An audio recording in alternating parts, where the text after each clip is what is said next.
In today's economic storm, people's retirement accounts are being devastated. Consumers are searching for a safe place to put their money. Are you feeling the same?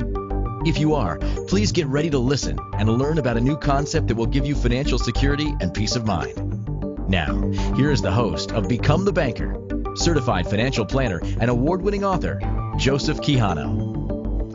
Well, good morning, everybody. Welcome to the Become the Banker radio show on Inspired Choices Network. I want to just talk to you a little bit about the segment that we're going to be doing today. This is really, really important because the whole practice that we do, we are a financial planning firm. We are helping people every single day achieve their financial dreams. We've been doing it for the past 47 years. So I think there's no doubt in my mind that we have seen almost everything in the world of what creates financial success and what creates financial failure.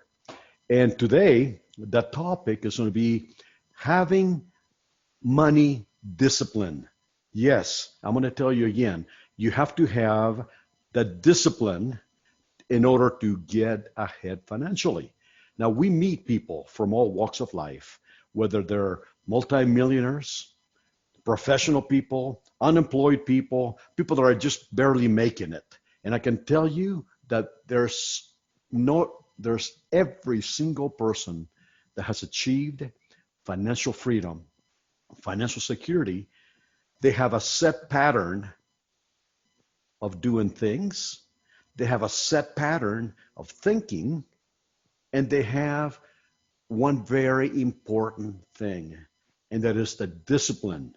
Because with that discipline, you can't really achieve any financial wellness. And one of the biggest topics that we talk to our clients about is having the discipline to pay themselves first. One area that we see all the time is people that achieve financial freedom, they pay themselves first. Now, I'm going to tell you that we have met people that are making millions of dollars, but they're not paying themselves at all. And they really don't know where their money goes. I mean, we met a couple that husband and wife are doctors, and they're making well over $1 million a year. And when we went through their budget, they had nothing to show, very little in savings. And I was amazed. So I asked, where does your money go? You know what they told me? It evaporates. It evaporates. Oh my gosh. I mean, making that kind of money and having nothing to show, living paycheck to paycheck amazes me.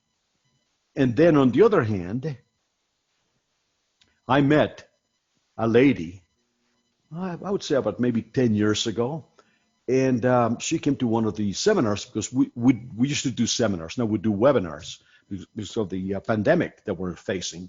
But this lady, very humble lady, we sat down with her, and we found that she had a sizable savings account balance. I mean, sizable. And over $70,000, okay, of liquid cash. And I was amazed. I said, first of all, what do you do for a living? And she told me, I'm a housekeeper. I'm a house cleaner. I clean homes for a living. And I immediately thought, I bet you this lady has a company, with a lot of employees. No, she says, I'm the only one. I myself clean homes each and every day. I get paid daily when I finish cleaning a home. And I said, yeah, but how did you accumulate this amount of money? And she told me, many years ago, I decided that every single Friday was going to be my payday. That means whatever I made every Friday, I was going to save it. Was that brilliant? That's absolutely brilliant. That's genius. And I said, was it hard? Was it difficult to do that? She said it was very, very difficult at the beginning, but now, second nature. I don't even miss it. So this lady knew the secret of what the wealthy have actually known for centuries. And that is, they always paid themselves first. So let me ask you one thing. Are you doing that?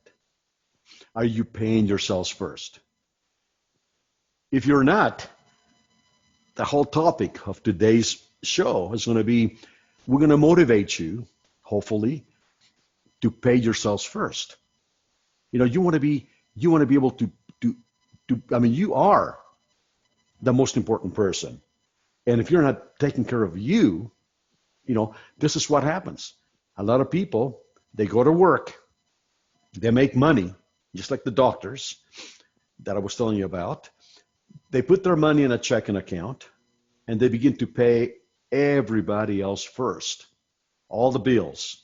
They go out, they buy things, and they forget to pay who? Themselves. And they're the ones working for the money. I call this economic slavery because you're working for nothing. You're paying everybody else first except you. Now, on the other hand, that house cleaner lady that I was talking to you about is different. She was using the true discipline of paying herself first. So, if you're not doing it, please take note. Take note. I want you to please sit down and decide right now what percentage of the money that you're earning each and every month are you willing to pay yourself first. I mean, make it realistic. I know we all have bills to pay, but I mean, you need to take control and pay yourselves first. So what percentage would you be willing to pay yourselves first? Would it be 10%? 20%? I'm going to tell you a guideline here. If you are younger than 40 years of age, 10% would be a very good goal to pay yourselves. 10% of whatever you're making, net, after taxes, after deductions, 10% net. If you over the age of 40, you need to really set your mind to start paying yourselves between 20% to 25%. Why? Because time is money. And when you're a little bit older, that means that you have less time to accumulate. So that means that you have to put more money in to your account. So under the age of 40, 10% would be wonderful. I'd almost say 15% on there too. Say that again? I would almost say 15%. Or 15%. Right. But I mean, that would be phenomenal, right? Oh, absolutely. Yeah, but don't you agree, Jordan, that if you're over the age of 40, Yes. you got to go and start paying yourselves like maybe 20 to 25%? Absolutely. You got to make up for some time, especially for anybody who's procrastinated over the years. That's the biggest rule, is to be able to set more money aside. You can't make back time, but hopefully we're making a little bit more money in our older age so that we can hopefully put aside more money to make up for those years that you didn't put any money aside. So absolutely, 20 to 25% over 40, and I'd say 15% maybe to 20 if you're under the age of 40. That is right. So today, having the money discipline is very important. But you also need to know where you are financially. Don't you agree, Jordan? I mean, you have to really know where are you financially at this point? Yes, absolutely. And otherwise, you don't know what to be looking for. Kind of from our previous show that we spoke with this last couple of weeks, the whole idea is to take a kind of a gauge or a take on where you're at with your finances, where you're at with your bills. And if you can figure out, what's going out the back door with your budget and what's coming in the front door with your income, you have a little bit more clear picture to figure out how much money is left over at the end of the month and how much money you should really be setting aside. I mean, we're going to be talking about a gentleman by the name of Northcote Parkinson. And this is one of my favorite topics today because it goes hand in hand with everything my father's mentioning right now, which is talking about not only setting that budget and realizing where money's going, but you have to figure out really what is it that's giving you these hurdles to not have the financial discipline. So if we can understand where these hurdles are that are keeping us from having that financial discipline, just maybe we can actually get ahead financially and overcome these little discipline hurdles and be able to have a realistic budget and a realistic goal set in place. So listen up, Northcote Parkinson. He was a wonderful economist in the early 1900s and really famous, by the way. And I want to tell you something that his teachings are still being used today in the human resources departments of all companies. Now, he had actually three definite reasons. He taught three different sets of reasons as to why people don't make it financially. And one of them is what he called the time envelope. And by the way, this is what's being used today in the human resources worlds of all companies. The time envelope. He said, if you give a person 90 days to complete a job, when are they going to get it done? The 90th day. The 90th day. That is right. That's what they call procrastination. Now, here in the United States, we pay taxes each and every year, and they're due April the 15th. You want to know something? The post office stays open till midnight, April the 15th, because people wait till the last minute to file their taxes. That's, again, procrastination. Now, if you do that, if you procrastinate about paying yourselves first, if you put that aside, you see time will go by. It's amazing. Time flies, and I really mean that seriously. Time really flies. I just can't believe how fast time passes. Now, you may not be thinking like this if you're 30 years old or even 25. You think, oh, I got plenty time. I got plenty time. So why should I save right now? I'm 25 years of age. I got 40 years left before I become 65. So I can wait. Then all of a sudden, you become 35. And you still think, you know what? I'm only 35 years of age. I got time. I got 30 years left. Then all of a sudden, you become 50. And then you become 60. Then all of a sudden, reality sets in and you have no more time. Now, you have a good example, Jordan, about the two brothers that we talk about all the time. Absolutely. Do you have those numbers in the top of your head? Yeah, I do, and I think we're going to go to break real quick here, and I'll be able to bring those numbers up. So let's take a quick break, and when we come back, we'll go over those numbers that show really the cost of time of waiting. So please listen up. If what you thought to be true about money turned out not to be true, when would you like to know about it? Most of us have been taught wrong about money either by our family or friends. Our school system does not have any curriculum to teach us how money really works and how to make our money grow without risk in any economy.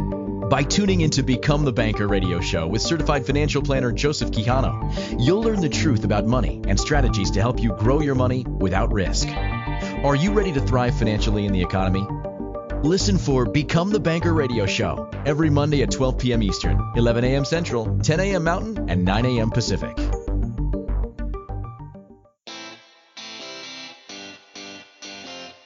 Are you a subject matter expert? Are you here to share your expertise with an audience waiting to hear from you in only the way you can deliver?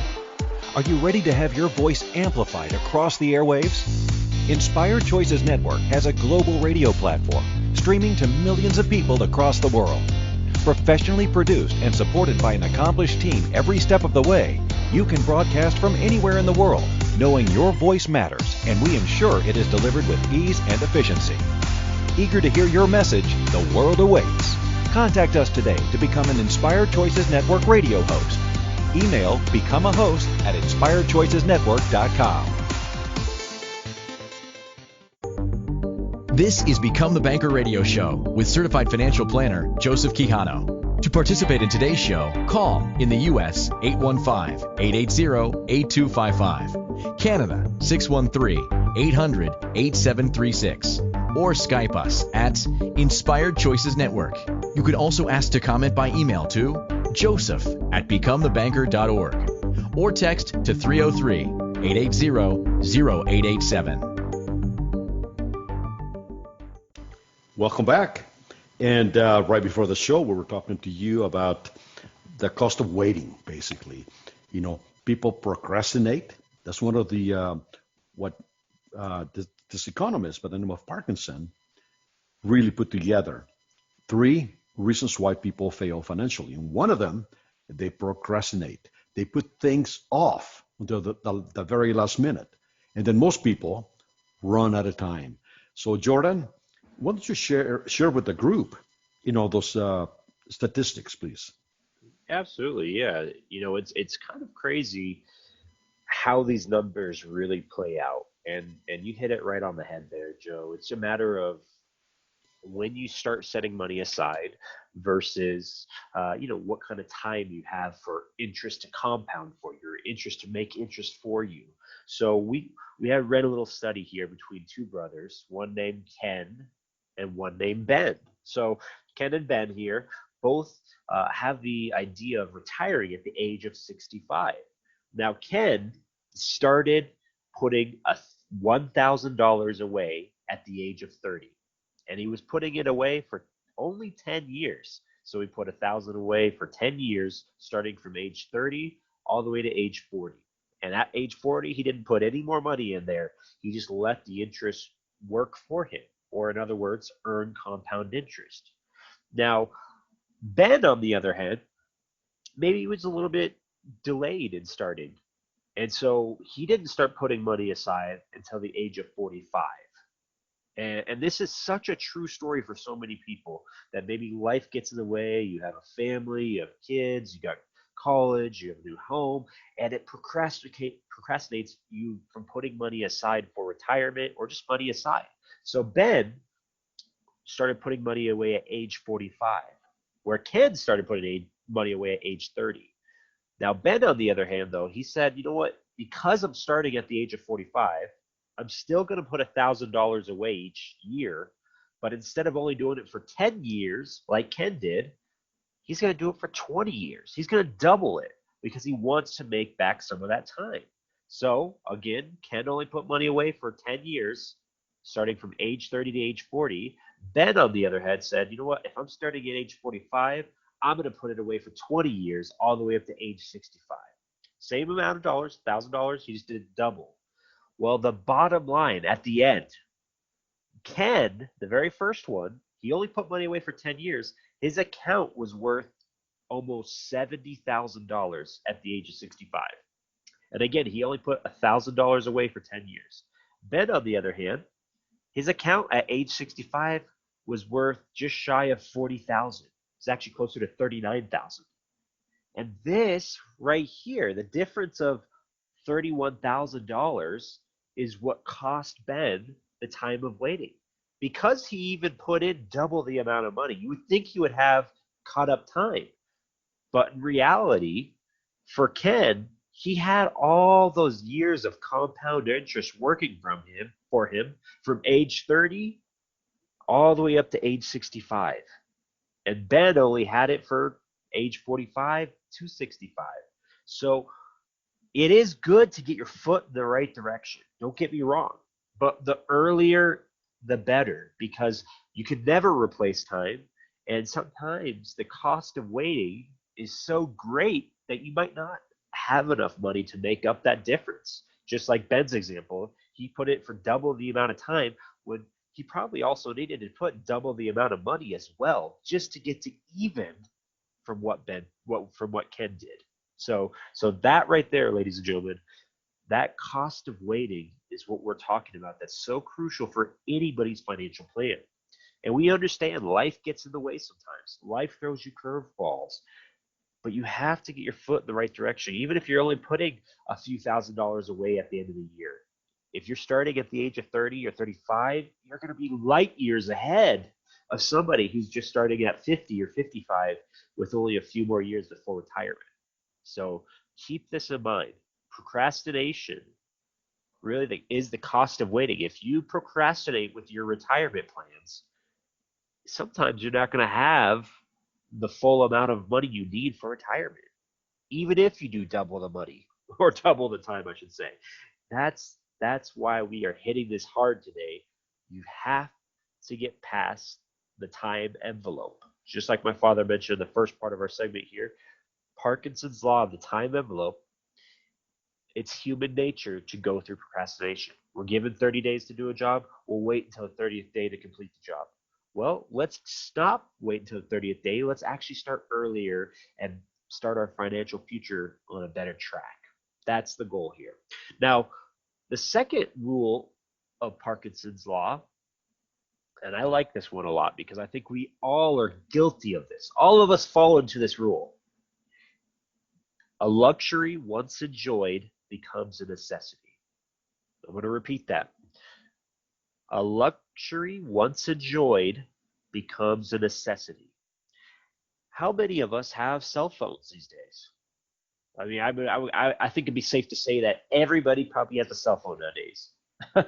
And that is a perfect prime example of a luxury once enjoyed has become a necessity. I mean, before we used to have landlines. You'd be far and few between to find anybody with landline these days, or pagers, or even phone booths.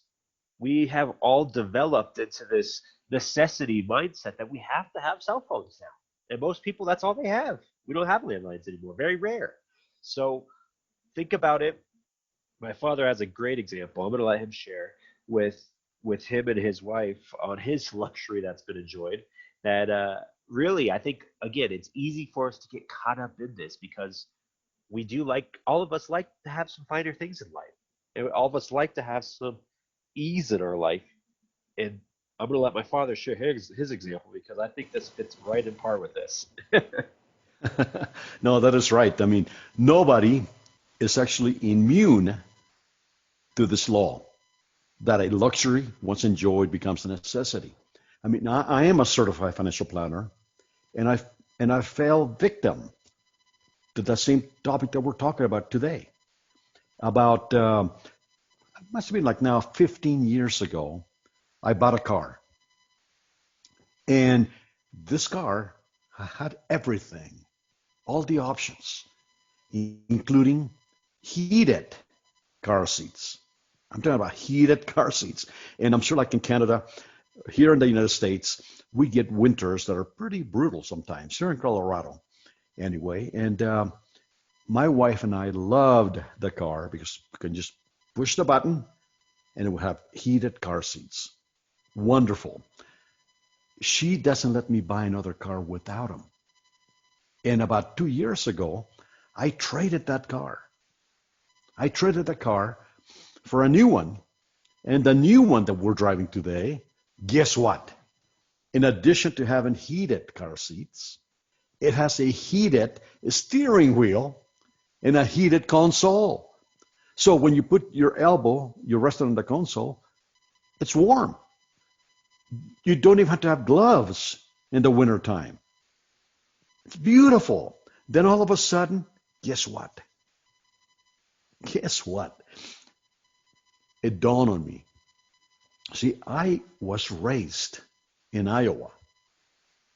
And Iowa is a state, if you don't know where it is, it's in the Midwest. And it gets frigid, cold. I mean, it's humid.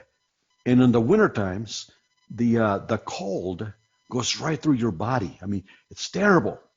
And it dawned on me that back then there were no cars with heated car seats. There were no cars with heated steering wheels. There were no cars with heated consoles. And you know what? We survived.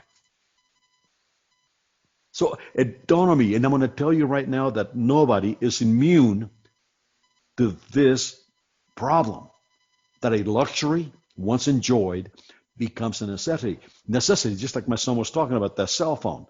Absolutely. I mean, I remember growing up, and before I came to this beautiful country of the United States, in Mexico City, they had phone booths on the streets where you can put a quarter and make a phone call. I haven't seen any phone booths for years. Everything has been replaced by the cell phone. A luxury, once enjoyed, becomes a necessity. Think about it like this. Have you ever misplaced your phone, your cell phone? Did you go crazy looking for it? Absolutely, I bet you did. I know I have, because my entire life is in the little cell phone that I carry. Everything that I do, every appointment that I have, you know what? It's right there. See, Apple, Microsoft, they know that. So that's why they have the app Find My Phone. I mean, think about it. You lose it, you go crazy. You go into total panic. Okay. So a luxury once enjoyed becomes a necessity. But really, think about it. In the time of your parents' era or your grandparents, see, if they didn't have the money, they didn't buy things. And that generation was a lot better off financially than we are. I see people today, ladies and gentlemen, buying things, refinancing their homes at the age of 70 or older. They'll never be out of debt. Why? Because they get trapped into this law, negative law, that a luxury once enjoyed becomes a necessity. So we need to definitely have the discipline to say, hold on a second. I mean, if my parents didn't have it and they survived and they were better off than we are, why don't I try to follow that example? So sometimes we need to get down to the basics. Don't you agree, Jordan? Yes, and I think you hit it right on the head. I mean, today we live in this instant gratification world that we all want everything. And the sad thing is nowadays you don't even have to have money to buy it. You can just charge it up. We live in this world that you don't have to actually have the money. You can just charge everything. So this is, again, the sad reality of where we're at is luxuries are always advertised with that new car on TV, that new, Best Buy sale for the new, TVs that are out, or the new computers, or whatever the case is. It's tempting. It's temptation at its finest. And so, again, for us to have this struggle financially, and if we basically, fall into this trap, it's going to put us into a position that's going to set us backwards when we're building for our retirement or planning for our budget. That is the world we live in, is this instant gratification world, and we have to fight the temptations Otherwise, we're going to be left handicapped financially and truly going to be going backwards. So we're going to be taking another break here. And once we return, we're going to hit the last rule of Parkinson's law here, or the last, I should say rule. And then from there, we're going to give you some solutions on how to fix this and really get yourself in a great financial position. So I'm Jordan Quijano with my father, Joseph Quijano, with Become the Banker on Inspired Choices Network. And we're going to be right back with you right after this short break.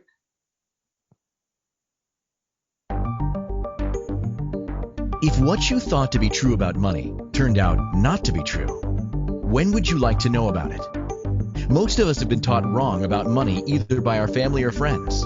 Our school system does not have any curriculum to teach us how money really works and how to make our money grow without risk in any economy. By tuning into Become the Banker radio show with certified financial planner Joseph Quijano, you'll learn the truth about money and strategies to help you grow your money without risk. Are you ready to thrive financially in the economy? Listen for Become the Banker radio show every Monday at 12 p.m. Eastern, 11 a.m. Central, 10 a.m. Mountain, and 9 a.m. Pacific.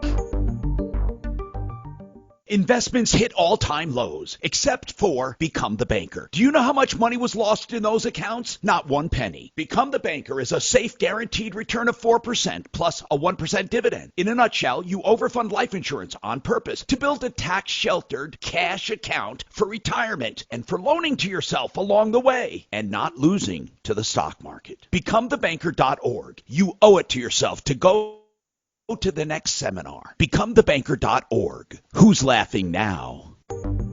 This is Become the Banker radio show with certified financial planner Joseph Quijano. To participate in today's show, call in the U.S. 815-880-8255, Canada 613-800-8736, or Skype us at Inspired Choices Network.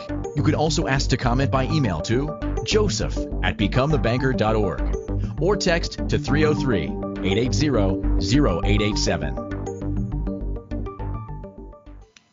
Welcome back. Now, we're just talking about that law, the Parkinson's law, as to why people make it financially and other people fail financially. And we were talking about, that a luxury once enjoyed becomes a necessity.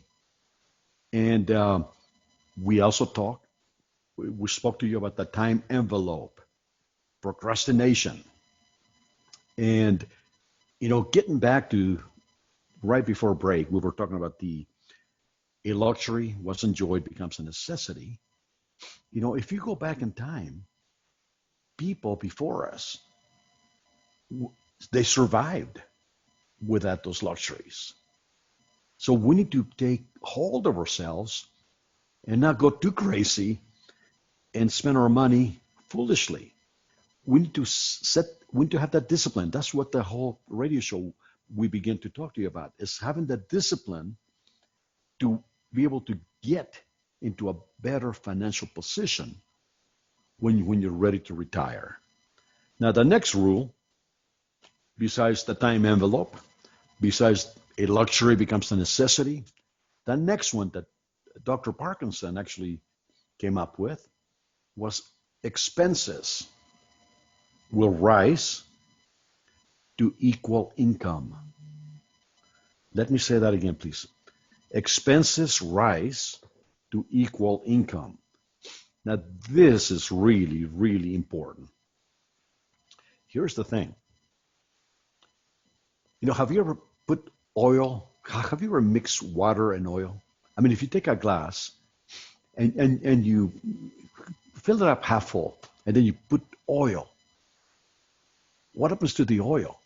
It rises to the top, right? I want you to keep that analogy in front of you. Expenses will rise, just like the oil, to equal your income. Have you ever received a pay increase? I'm sure you have. Have you ever received a tax refund? I bet you have. What happened to that money? Really, stop and think about it. What happened to that money? Expenses rose to equal that money. So that means that you bought a TV, you bought a car, you bought this, you buy that. So he said expenses rise to equal income. I mean, how true is that? Now, going back to the example that I gave you about the doctors that we talked to you about. Think about that, making over $1 million a year. Husband and wife physicians, their expenses rose to equal income, and they didn't really have anything worthwhile to show for. Isn't that amazing? Yet, I talked to you about that house cleaner that was able to have more liquid money than those doctors did. That's because she had that discipline to do what we're trying to teach you. You agree with that, Jordan? Absolutely. I mean, these simple, but yet, big hurdles that we're talking about here are what handicap people financially from succeeding in their retirement. It's these three basic laws that Parkinson put in place that he studied. Again, I mean, he's from the 1900 era, that I still can see each one of these little laws standing true in today's economy. When you look at your own, kind of financial world, understanding that it is easy to get caught up in this. So if we can help just avoid these three rules, you're going to be into a position that gets you so much further ahead than the average individual that's getting caught up in this cycle over and over again. So what are these solutions other than just clearly avoiding, the time envelope and procrastination, and clearly avoiding, keeping up with the Jones, or, by always buying the new TV and the new car? I mean, there's obviously that makes sense to do that, but you got to get a little bit deeper than that. You have to put some realistic goals, and I'm talking about money goals, budgets in place. So I always say, number one, just like we said in the very beginning of the show, is you have to take a gauge where you're at financially today. Whether it's good or bad, it doesn't matter. You just have to know where you're standing today. So you have to sit down, look at your budget, write down every single expense that you're putting out every month. And I want you to separate that with all of your debts on the other side, and put every single debt, credit cards, vehicle loans, mortgages, everything on one side there as well. And add all those numbers up together. And I want you to cross-reference that with your income. This is what we sit down every day with any client, just like my father mentioned, if they're the doctors that are making over $500,000, or if they're a house cleaner making $40,000 or $30,000 a year. I mean, we sit down and do this exercise with everybody because we find that most people nowadays don't do a budget. And it's that simple little rule, number one, of just sitting down and see where the money goes, that really opens your eyes to what we just covered with Parkinson's law. Now, once you've figured out really what your budget is, how much money's coming in, and how much money's going out the back door, now we have to go to step number two, which is setting a realistic goal of putting yourself up or setting yourself up for financial success. I always believe that you should use automatic payments. Automatic payments as well as automatic savings. This is going to help you do the whole out of sight, out of mind, in the sense that when your check comes in the front door, you should talk with your bank. You should have it in place that every time that the money comes in there, a portion of that check, or $200 or $500 or whatever you set aside, should go straight into savings immediately. Immediately, day right there, not even a second should hesitate. Whatever you get into your checking account, a portion of it goes straight into savings. Now, the other portion that's left in checking, this is what we're going to be using, obviously, for the automatic payments towards your regular monthly expenses. My father hit it in the very beginning that if you don't do this step right here and you get caught up in the system of always just having money go straight to your checking account and funnel straight back out of your checking account, you're going to forget to pay yourself. And you're not going to set any money aside. This little step, this little lesson right here of taking some of your paycheck and putting it to savings really might not seem like a huge benefit to you. It's kind of a lost benefit in our eyes today because, oh, you know what, just keep it in checking because I won't spend it all. It's amazing that if you're able to just set that portion of money aside into savings, you're paying yourself first. Right then and there, you are literally paying yourself first by that 10%, 15%, 20 or 25%, like we talked in the beginning, that you should be setting aside out of every check. Even though it's still reflected in the same account, it's almost like a kind of a divider in your own eyes that this is money for me and the checking account is money for others. So it really is important to take that step of just pulling some money into your savings and keeping some in a checking. Absolutely. Hey, Jordan, let me just make a point real quickly here. Building wealth doesn't need to be complicated. And I think my son hit it right on the head. Little steps like this will help you achieve financial success. But I want you to think about it like this with me, okay? Now, you see, our government here in the United States, and I'm not sure about Canada, you may want to help me out with that, but here, they're pretty smart too. Because see, whenever you're making money, if you go to work for an employer, they automatically take taxes out of your paycheck. Now think about it. Why do they do that? Because I will guarantee you that at the end of the year, most people wouldn't have any money in an account to pay their own taxes. So the government wants to get paid first. So they take it out automatically from your paycheck as a deduction. Now, that's exactly what my son was talking to you about. If you're self-employed and you're making money and you're not have an employer take money for taxes, it would be imperative for you to set up an automated system through your bank to funnel some of the money to pay yourself first, and then the other money that's left over to pay others. Be like the government. Pay yourselves first. Don't wait till the end, till there's no money. Isn't that true, Jordan?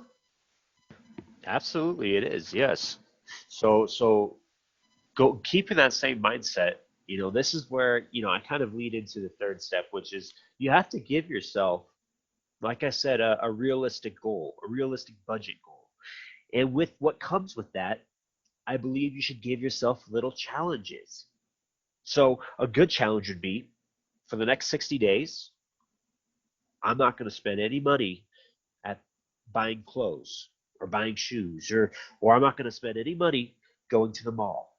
Little goals like this, little challenges that you can give yourself. Again, you might laugh at yourself and say, gosh, this sounds ridiculous. Trust me, it makes sense at the end. Because if you can not only set the money aside between what you should be spending for yourself and what should be going out the door to others, now you take that next step and in your mind help suppress your spending habits. Well, then we're going to get somewhere. This is getting you in the direction of being able to have a budget that's going to work. A lot of times budgets fail because they're just like diets. I know me personally, I've been on probably 100 different diets throughout my life so far, and I'm only 30 years old. Why? Because I like cookies. I like ice cream. I like things. And people hate diets because you can't eat those kind of things. You have to be on a beans and rice diet. You have to be on a specific keto diet. You have to be on no carb diet. And it's discipline to yourself that sometimes you have those temptations. It's easier to break that mold or that goal and go out and get some cookies and get some ice cream. So it is with budgets. You have to put some realistic kind of benchmarks in place so that you know it's not impossible. And that's where I'm saying, if you could give yourself these mini challenges to not spend money for 60 days for whatever you usually spend it on, that's going to help you break that habit of spending. It's going to help you build a realistic benchmark in your mind that you can obtain this actual budget. That's what we're trying to do here. Now we're going to be going to break here again, and we just have a couple more solutions on how you can fix this. Really just minor steps on getting you in the financial position that gets your foot in the right direction. It's really not that complicated. So please listen up. This is Jordan Quijano and Joseph Quijano with Become the Banker on Inspired Choices Network, and we'll be right back with you here shortly. If what you thought to be true about money turned out not to be true, when would you like to know about it? Most of us have been taught wrong about money either by our family or friends. Our school system does not have any curriculum to teach us how money really works and how to make our money grow without risk in any economy. By tuning into Become the Banker radio show with certified financial planner Joseph Quijano, you'll learn the truth about money and strategies to help you grow your money without risk. Are you ready to thrive financially in the economy? Listen for Become the Banker radio show every Monday at 12 p.m. Eastern, 11 a.m. Central, 10 a.m. Mountain, and 9 a.m. Pacific.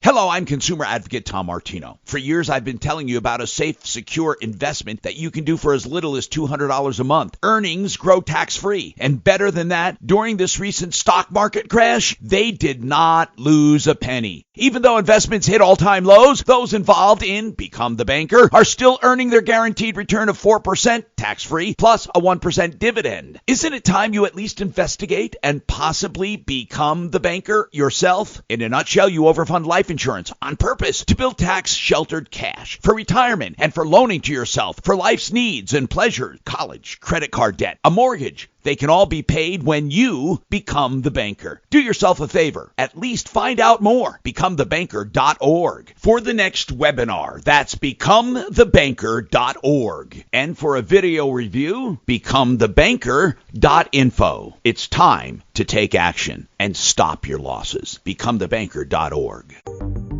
This is Become the Banker radio show with certified financial planner Joseph Quijano. To participate in today's show, call in the U.S. 815-880-8255, Canada 613-800-8736, or Skype us at Inspired Choices Network.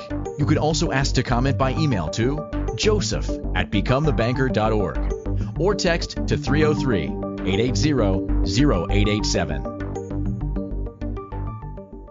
Welcome back again, ladies and gentlemen. Before my son covers the next 2 points, I wanted to just share something with you. You know, we want you to attend our free webinars. I mean, they're absolutely free, and they're packed with valuable, critical financial information. We're going to be having one tomorrow night at 6:30, which is Mountain Standard Time. And also we're going to be having one on Wednesday, which is actually 5:30 Mountain Standard Time, and Thursday of this week, again at 6:30 Mountain Standard Time. Do yourself a favor. They're free.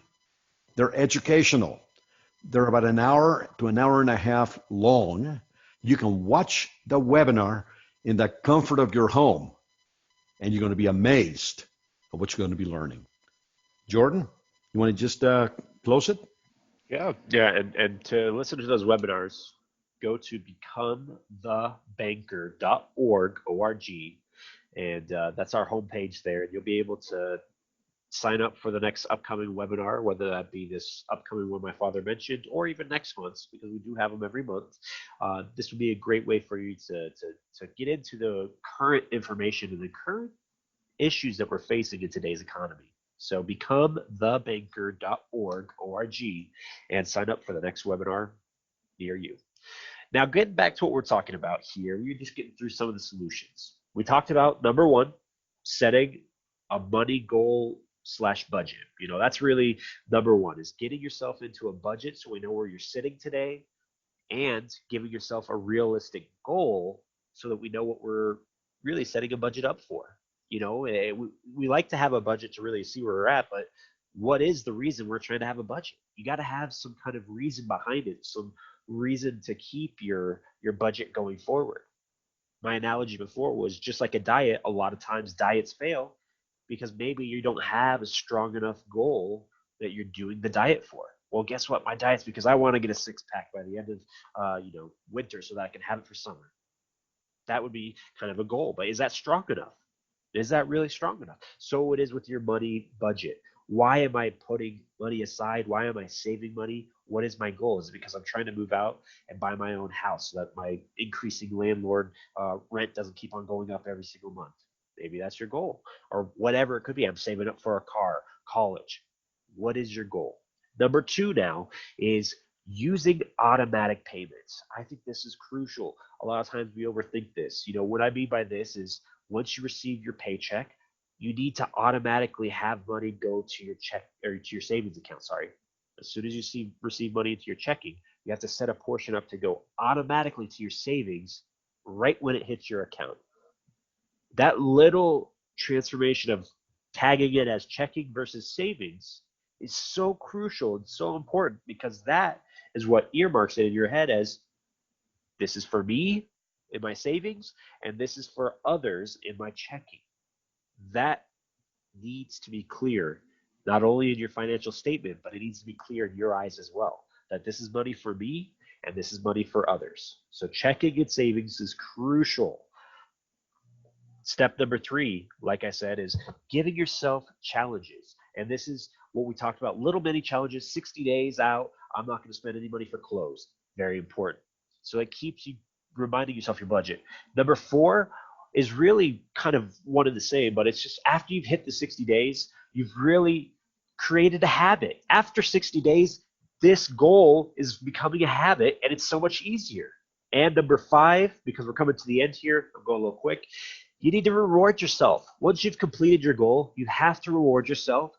Otherwise, you did all this just for the stress and the troubles of doing it. No, you got to give yourself the goal and the reward at the end. If that is going out and giving yourself that ice cream and cookies, like I said, well, then so be it.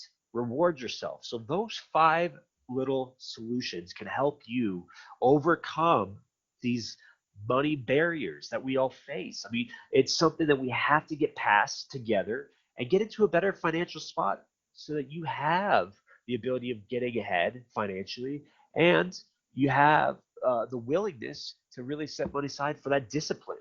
So I really encourage you to review these five solutions, listen to Parkinson's law, and implement them in your life, and you're going to be in a much better position. So I really want to thank you guys joining our show today. Again, go to our website at becomethebanker.org for any upcoming webinars. And we're going to be on again next week covering some great topics, just like we do this week, and help you get into a better financial state of mind and a realistic place to build your money. Is there anything you want to add, Joe, before we leave here? Yeah, I mean, if I want to add something, real briefly here. If you have any questions or comments about any topic that deals with your finances or setting goals or setting a budget, send us an email. You can send it to me at Joseph, Joseph, at becomethebanker.org. I encourage you to please go to our website, becomethebanker.org. It's loaded with information that is so critical in today's economic storm. And please attend our seminar, either tomorrow, Wednesday, or Thursday, or actually next month. But till then, we'll see you next week. Thank you for choosing to listen to Become the Banker radio show. Certified financial planner Joseph Quijano will return next Monday at 12 p.m. Eastern, 11 a.m. Central, 10 a.m. Mountain, and 9 a.m. Pacific. Until then, remember, rich people think like rich people. Poor people think like poor people.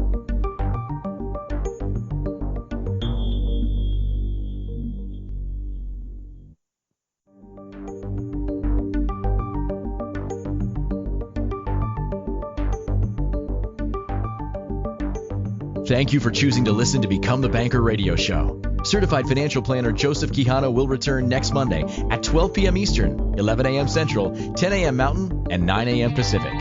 Until then, remember, rich people think like rich people. Poor people think like poor people.